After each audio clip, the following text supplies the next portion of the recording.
കപ്പലണ്ടി എള്ള് മുട്ടായി ഉണ്ടാക്കുന്നത്. എള്ള് 10-15 മിനിറ്റ് വെള്ളത്തിലിട്ടതിന് ശേഷം അത് നല്ലതുപോലെ കഴുകി അരിച്ചെടുക്കുക.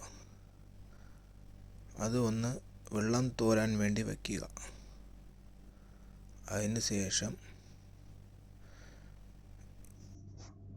വെള്ളം തോർത്തതിന് ശേഷം അതൊന്ന് ചെറിയ ഫ്ലെയിമിലിട്ട് വറുത്തെടുക്കുക.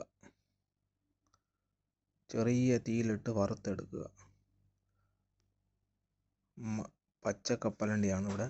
പച്ചക്കപ്പലണ്ടി മണലിട്ട് വറുത്ത് ചെറിയ തീയിൽ വറുത്തെടുത്തതിന് ശേഷം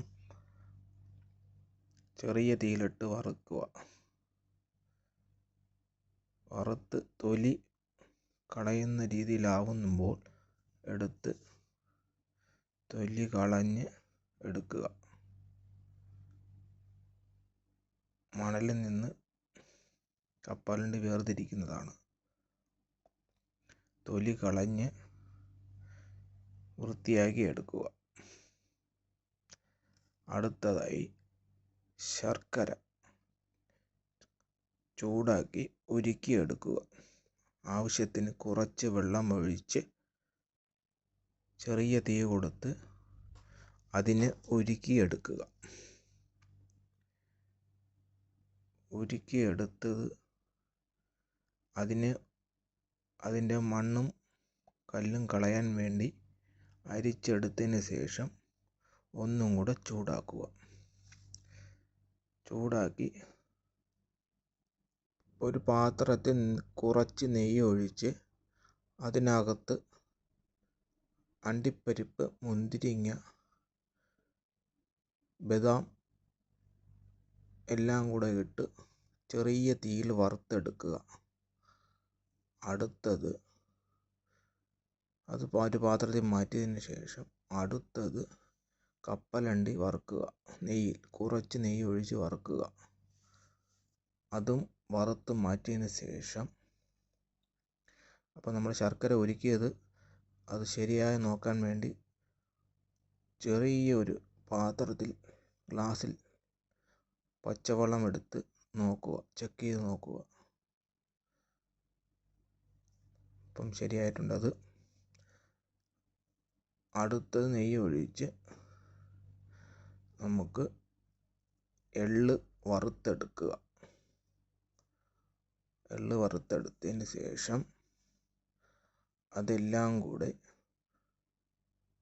നമ്മൾ ശർക്കര ഉരുക്കി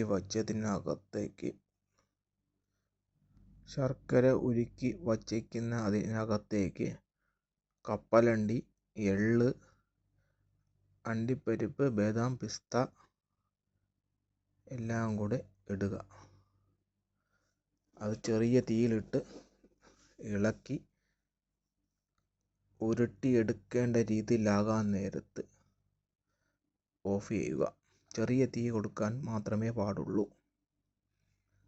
എല്ലാം കൂടെ ഇട്ടതിന് ശേഷം കയ്യിലെടുത്ത് ഉരുട്ടിയെടുക്കേണ്ട രീതിയിലാവാൻ നേരത്ത് ഓഫ് ചെയ്യുക. ഇതേപോലെ ഉരുട്ടിയെടുക്കുക. ആ ചെറിയ ചൂടിൽ തന്നെ ഉരുട്ടിയെടുക്കുക. നിങ്ങൾക്കും ഇതേപോലെ ഉണ്ടാക്കാം. കപ്പലണ്ടി എള്ള് മുട്ടായി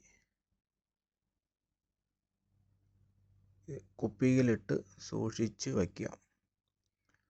ആവശ്യമുള്ളപ്പോൾ എടുത്ത് കഴിക്കാം. നാച്ചുറൽ എള്ള് കപ്പലണ്ടി മുട്ടായി.